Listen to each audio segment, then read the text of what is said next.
Assalamualaikum warahmatullahi wabarakatuh. Perkenalkan, nama saya Nurliana. Di sini saya akan menjelaskan tentang apa sih service excellent itu, atau biasa disebut dengan pelayanan prima. Service excellent itu dalam bahasa Inggris service yang dimana berarti layanan, tugas, jasa, dan untuk excellent itu yang berarti baik, unggul, bahkan sangat baik gitu. Nah, jadi service excellent ini juga dapat didefinisikan sebagai suatu upaya untuk memberikan layanan terbaik bagi orang-orang yang mendukung manfaat pelanggan yang memungkinkan kepuasan yang lebih optimal. Excellent service ini bukanlah pelayanan yang mewah. Sebaliknya, definisi konsep ini justru sederhana, yaitu secara konsisten memberikan pelayanan yang sesuai bahkan lebih ekspektasi pengguna layanan. Tujuan utamanya adalah untuk membangun rasa kepercayaan dan kepuasan dari pelanggan. Kepercayaan dan kepuasan dari pelanggan akan membuat mereka menjadi setia dan akan menggunakan kembali jasa kita ketika mereka membutuhkan.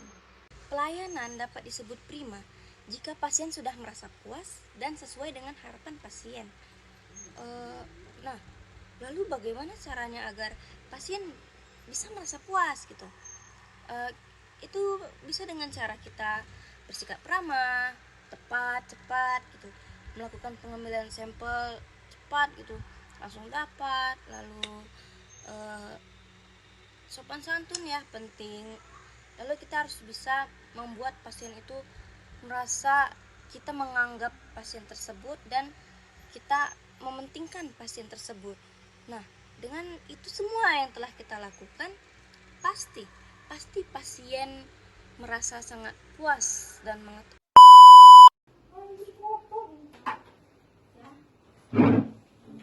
Silakan duduk kan.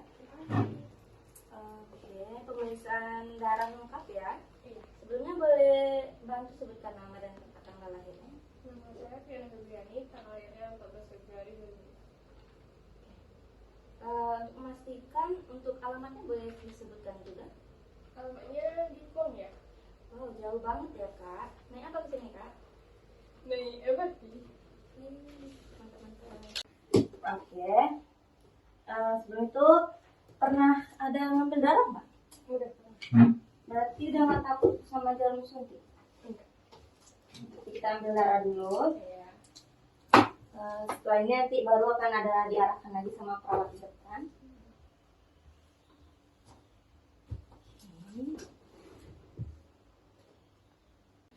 Sebelumnya kan pernah ngambil darah tadi.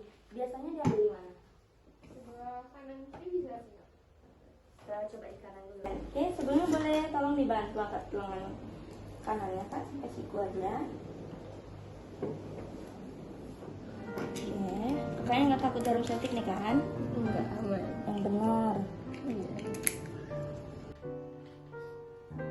Oke, kepal tangannya kak.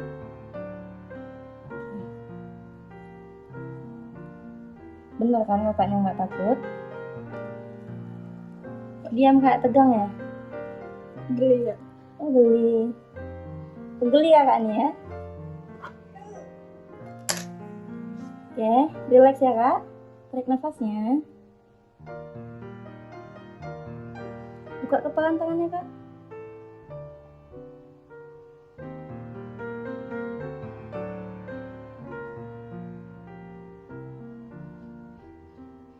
Oke. Nah, tarik nafasnya.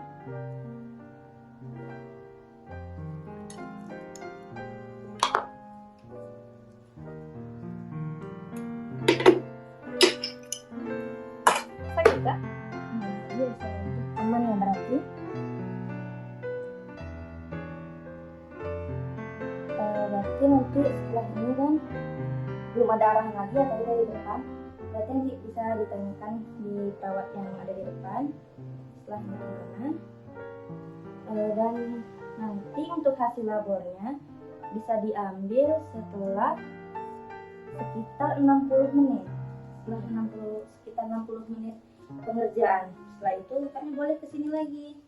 Nanti hasilnya baru dibawa lagi ke tempat yang kakak tadi tanya ke perawat.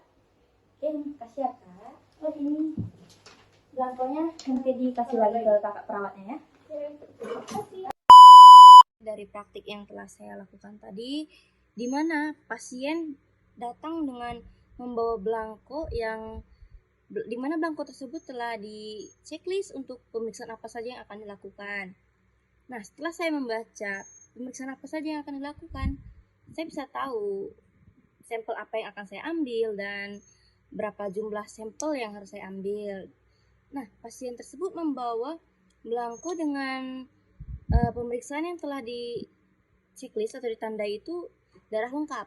Nah, darah lengkap berarti saya tahu jika hanya untuk darah lengkap, saya hanya cukup menggunakan satu tabung EDTA, di mana satu tabung EDTA bertutup warna ungu tersebut berisikan 3 mili. Berarti saya cukup mengambil darah sampel pasien sebanyak 3 mili.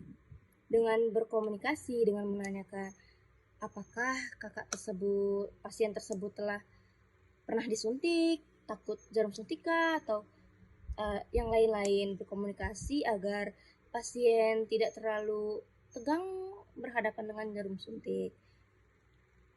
Lalu setelah pengambilan sampel selesai, saya menanyakan apakah sakit atau tidak setelah penusukan, dan setelah itu saya kembali mengarahkan pasien tersebut untuk kembali ke tempat perawat sebelumnya dan menanyakan harus kemana. Nah, sebelum itu juga saya menjelaskan bahwa untuk pengambilan hasil itu dapat diambil sekitar 60 menit setelah pengambilan sampel ini, sehingga pasien dapat kembali ke laboratorium dan mengambil hasil laboratorium ini 60 menit ke depan.